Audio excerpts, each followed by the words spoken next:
Hey, class 8. So we have already read about ions. Again I am telling you, giving a brief idea. Please manage with the sound, okay? थोड़ा earphones लगाना पड़ेगा तुम्हें आज, as because I'm outside and I cannot make this video in any silent place. Okay? Ion. What is ion? I have told you, it is a charged particle. Charged particle. It carries what? Electric current or electricity. Clear? One more thing that you must know, that ions are of two types. One is cation, the other one is anion. The cation is positive ion, the anion is negative ion. Clear? ये तुम पढ़ चुके थे. Today I will tell you something more about conductors and insulators. How to check whether a substance is a conductor or insulator. Like, you know what is a circuit? In class 7th you have already read it. So I'm just making a circuit right now.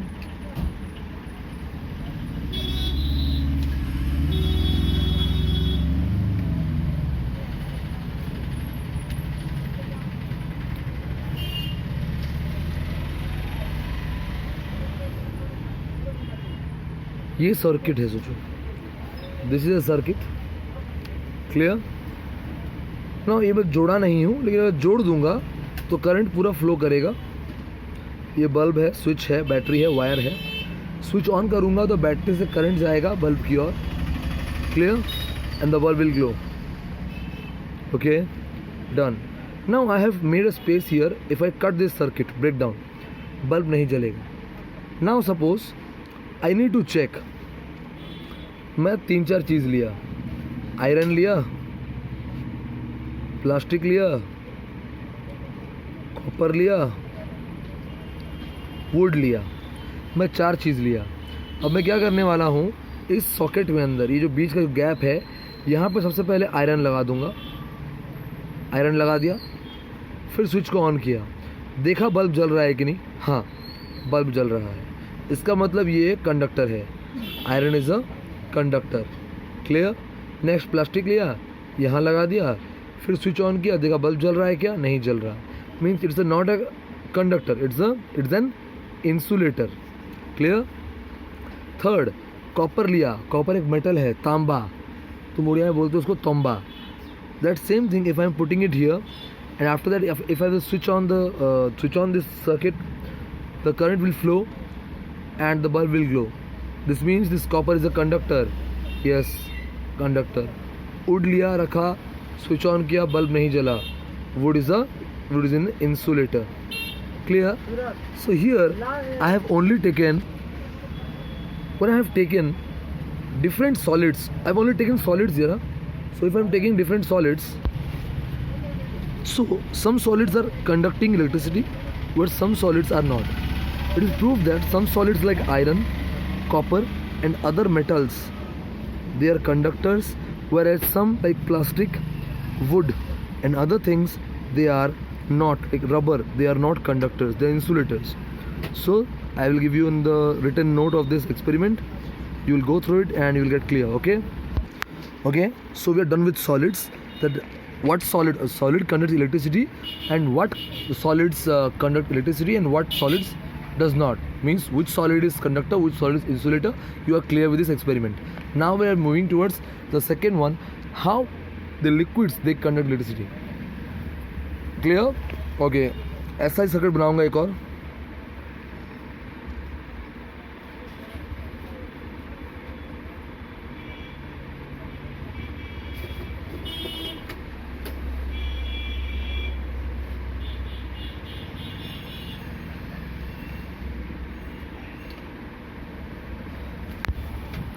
ये रहेगा उसका diagram इस तरह से. मैंने यहाँ पे जो वायर्स हैं उनको बीच से काट के फ्री कर दिया है और नीचे ले आया है. एक बीकर में डाल दिया है. उस बीकर में सोल्यूशन डालता हूँ, लिक्विड डालता हूँ. कैसा लिक्विड? में 2 तरह का लिक्विड लूँगा यहाँ पे. पहला लूँगा टेप वाटर, फिर लूँगा डिस्टिल्ड वाटर. पहला लूँगा टेप वाटर, फिर लूँगा डिस्टिल्ड वाटर.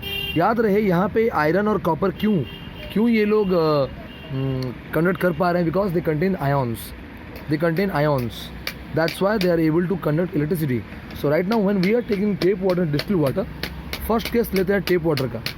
यहाँ पे डाल देंगे टेप वाटर और वायर्स को डिप कर देंगे. क्लियर?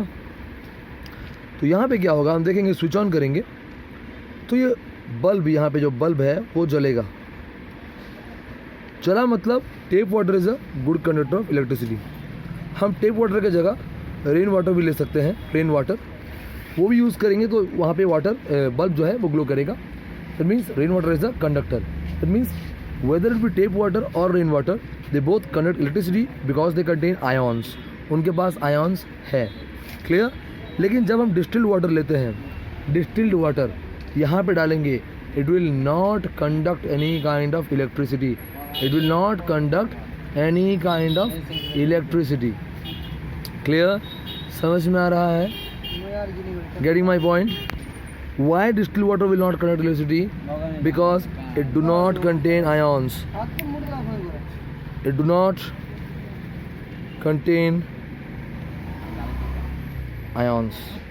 इनमें ions नहीं होते. Clear? समझ में आया? लिक्विड्स कंडक्ट करते हैं, लेकिन सिर्फ वो लिक्विड कंडक्ट करेंगे जो हमारे पास जिसको आयॉन्स है. ठीक है, डन. 2 एक्सपेरिमेंट कल मैं तुम्हें जूम मीट में समझाया था और आज तुम्हें उसका एक्सप्लेनेशन भी दे रहा हूँ. Okay, now we are going to a new topic.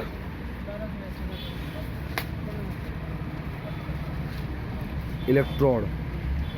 Okay, electrode. What do you mean by an electrode? Electrode is a rod. Clear? Electrode is a rod which brings in or takes out current in a circuit. Clear? Electrode क्या है? ये एक rod है जो circuit में current को अंदर लाएगा या बाहर ले जाएगा. क्लियर?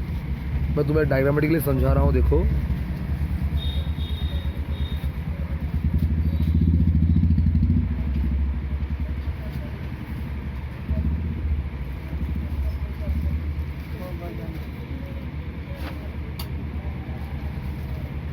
ओके देखो, यहाँ पे मैं वायर्स को फ्री छोड़ा और 2 रॉड लगा दिया वहाँ पे. ये रॉड चाहे मेटल के हो सकते हैं या कार्बन के हो सकते हैं. Clear? These rods can be of metals और may be of carbon. Current यहाँ से आना शुरू हुआ. सोचो, यहाँ से करंट यहाँ से आया, रॉड में घुसा, रॉड से बाहर निकला वाटर को, फिर यहाँ से आगे यहाँ घुसा अंदर. तो इलेक्ट्रिक करंट देखो इन्हीं इलेक्ट्रोड्स के थ्रू बाहर भी आ रहा है और अंदर भी जा रहा है. क्लियर? समझ में आ रहा है? इन्हीं इलेक्ट्रोड्स के थ्रू ये बाहर आ रहा है और अंदर भी जा रहा है. सो इलेक्ट्रोड्स और they help to take away the current and bring in the current. Current को बाहर निकालना और अंदर ले जाना सर्किट में किसका काम है भाई? इलेक्ट्रोड्स का काम है. समझ में आया? क्लियर? ओके, आ गया होगा. अगर नहीं आया होगा तो जूम मीट पे पूछ लेना. इलेक्ट्रोड भी 2 तरीके का होता है. लाइक देखो, कैटायन होता है, एनायन होता है. ये बहुत इंपॉर्टेंट है. कैटायन पॉजिटिव है, कैटायन पॉजिटिव है. एक पॉजिटिव चीज़ किसके तरफ अट्रैक्ट होगा? नेगेटिव चीज़ की तरफ. तो ये आयन है, ये इलेक्ट्रोड है. क्लियर? याद रखो, ये आयन है, ये इलेक्ट्रोड है, ये इलेक्ट्रोड है. तो आयन में अगर पॉजिटिव आयन है तो वो नेगेटिव इलेक्ट्रोड की तरफ जाएगा. नेगेटिव इलेक्ट्रोड नाम क्या है? कैथोड. समझ में आया? ये मत सोचना कि कैटायन पॉजिटिव है तो कैथोड भी पॉजिटिव होगा. नहीं, कैटायन जो है कैथोड उसका उल्टा है, ऑपोजिट. क्लियर? अगर आयन पॉजिटिव है तो इलेक्ट्रॉन नेगेटिव होगा, यानी cation will go towards cathode. Clear? Anion, ये आयन है, इसको ढूंढेंगे इलेक्ट्रोड। एनायॉन नेगेटिव है तो ये कौन से इलेक्ट्रोड के पास जाएगा? पॉजिटिव। नाम क्या होगा? एनोड। समझ में आया? क्लियर? ध्यान दो इसको। अगर कैटायन होगा कैथोड की तरफ जाएगा, कैटायन पॉजिटिव है तो कैथोड नेगेटिव है। एनायन होगा तो एनोड की तरफ जाएगा, एनायन नेगेटिव है, एनोड पॉजिटिव है। तुम्हें चारों का चारों अगर रट्टा मारना पड़ रहा है तो मत मारो, सिंपल है, बस एक याद रखो। अगर कैटायन है, कैटायन का चार्ज को याद रखो, सिर्फ एक का, कैटायन का चार्ज पॉजिटिव, ठीक। अगर कैटायन पॉजिटिव, कैथोड कैसा होगा? नेगेटिव, याद रह गया। कैटायन पॉजिटिव, एनायन कैसा होगा? नेगेटिव। अगर एनायन नेगेटिव है तो एनोड पॉजिटिव है। एक का रेफरेंस लेके तुम सब याद कर सकते हो, लेकिन ये बहुत सिंपल है। Cation positive, cathode negative, anion negative, मतलब आयन का चार्ज याद रखो और इलेक्ट्रोड को उल्टा कर देना। आयन पॉजिटिव है, इलेक्ट्रोड नाम सेम है, कैटायन कैथोड, चार्ज उल्टा है, पॉजिटिव नेगेटिव। क्लियर? ये बहुत ज़रूरी है, इसको ध्यान से याद रखो कि नेक्स्ट वीडियो में जब दूंगा इसका बहुत इंपॉर्टेंस रहेगा। उसके बाद जाएंगे केमिकल इफेक्ट्स ऑफ करंट को डिफाइन करने में।